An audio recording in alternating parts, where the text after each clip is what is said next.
Our passion started when I was 21, and I knew then that it was what I wanted to do.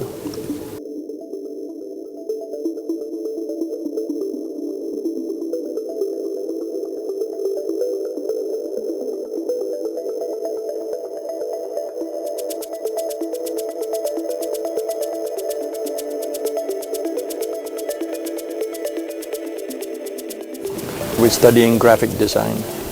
And then, when I was almost 21, my wife gave me a small camera. And from the minute I had the camera in my hand, the passion developed from there, but never stopped to this day.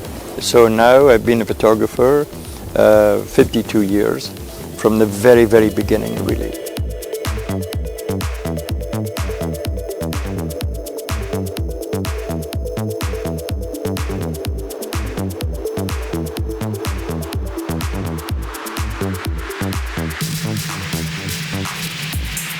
It's almost, to me, automatic, an automatic way of seeing.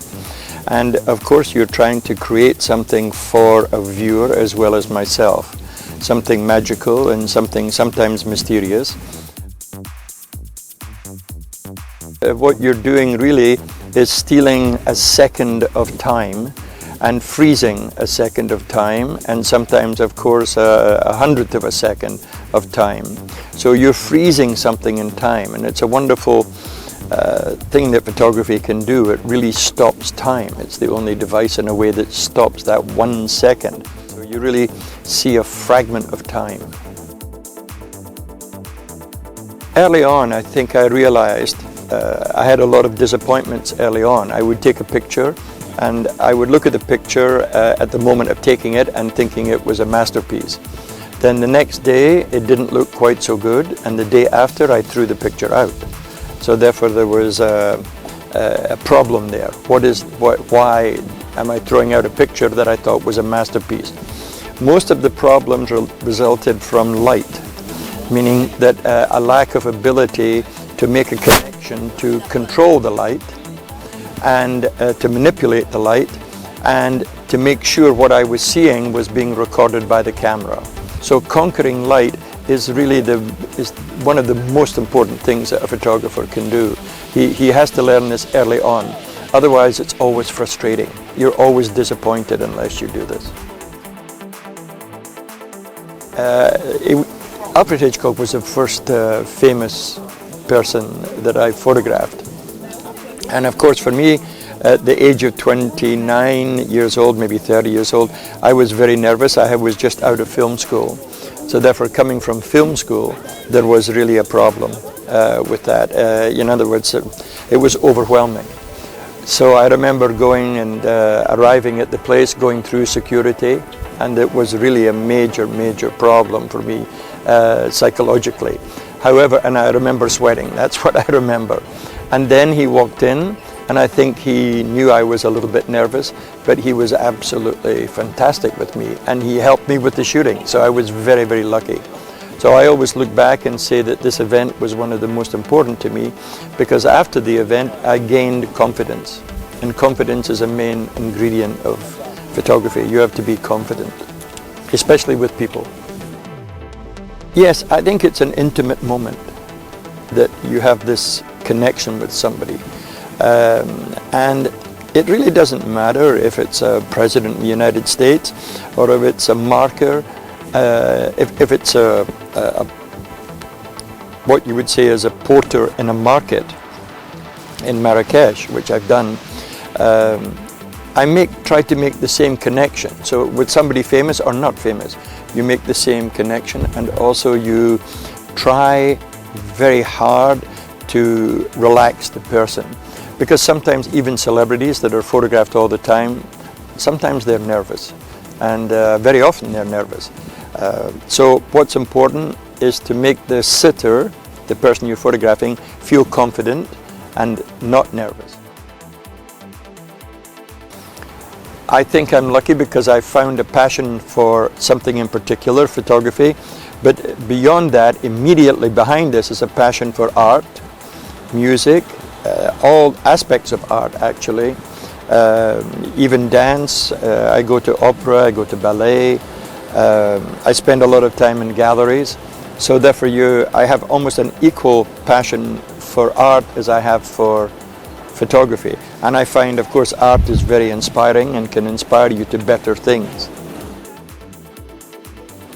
Style is quite important, because with style comes a certain amount of recognizability, so people recognize your style.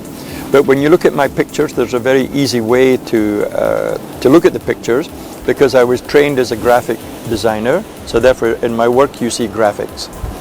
I was trained at film school as a director, so therefore you see direction and you see film. And the third is quite simply a combination of the first two, graphics and film together.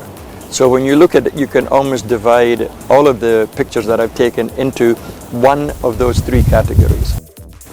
Personally, for fashion, I like the Japanese designers. But of course, if I'm going to a special event or an awards or Buckingham Palace, then I'm dressing a little bit more conservatively. And I like very much the Japanese designer Yohji Yamamoto.